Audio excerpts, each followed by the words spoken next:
శ్రీ గురు పరబ్రహ్మణే నమః. ఆధ్యాత్మిక జిజ్ఞాసులందరికీ హృదయపూర్వక నమస్కారాలు.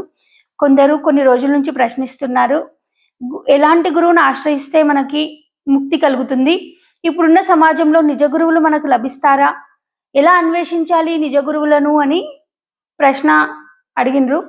అయితే ఒక గురువుని ఆశ్రయించాలనే గురువు దగ్గర బ్రహ్మ విద్యోపదేశం తీసుకొని బ్రహ్మ విద్యను సాధన చెయ్యాలి అని ఏ వ్యక్తికైతే, ఏ భక్తునికైతే లోపల ఆపేక్ష కలిగిందో, మోక్షాపేక్ష కలిగిందో వారికి తప్పకుండా గురువు లభిస్తాడు. వాళ్ళ తీవ్రత, ఆపేక్ష, మోక్షాపేక్ష తీవ్రతను బట్టి వాళ్ళకి గురువు ప్రాప్తిస్తాడు.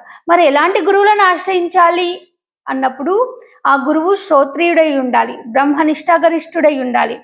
ఎప్పుడైతే పరబ్రహ్మతత్వాన్ని అనుభవపూర్వకంగా అనుభవించి, పరబ్రహ్మతత్వాన్ని అంతరంగమందు అనుభవపూర్వకంగా అనుభవించి తర్వాత ఈ ప్రపంచంలో ఉన్న ప్రతి అణువులో, ఈ బ్రహ్మాండంలో ఉన్న ప్రతి అణువులో ఆ పరమాత్మే నిండి ఉన్నది అనే స్ఫురణ కలిగి నిత్యం ఈశ్వరార్పణ బుద్ధితో నిత్యం శ్రవణ మన నిధిధ్యాస చేసి సంపాదించినటువంటి ఆ పరబ్రహ్మ ప్రకాశతత్వాన్ని అంతటా, బయట, లోపల, అంతరంగమందు, బాహ్యంగా జాగ్రత్త అవస్థలో అయినా బయట అయినా కానీ ఆ పరమాత్మ తత్వాన్ని నిత్యం అనుభవించే వారే బ్రహ్మ విద్య నిష్ఠాగరిష్ఠులు.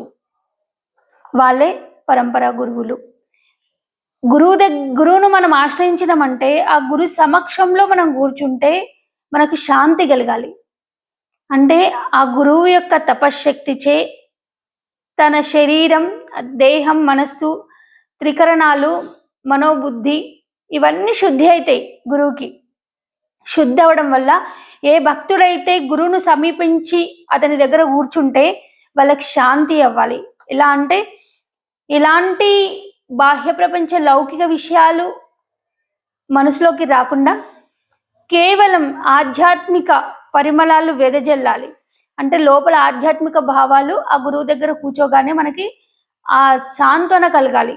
అలాంటి గురువుని ఆశ్రయించాలి. చాలా మంది ఉంటారు గురువులు బాహ్యంగా, మేము గురువులమని చెప్పుకుంటారు. సాధన పుస్తకాలలో ఉన్నటువంటి, అంటే గ్రంథాలలో ఉన్నటువంటి సాంస్కృతిక గ్రంథాలలో ఉన్నటువంటి సంస్కృతం యొక్క పాండిత్యాన్ని నేర్చుకొని మేమే గురువులమని ఆ సంస్కృతం అర్థాన్ని విప్పి చెప్తారే కానీ, ఆ వేదాలను నేర్చుకొని వేదాలను ఇప్పు చెప్తారే కానీ వేద రహస్యాన్ని అనుభవించని వాళ్ళు ఉన్నారు. వాళ్ళు కూడా మేము గురువులమని చెప్పుకొని మేము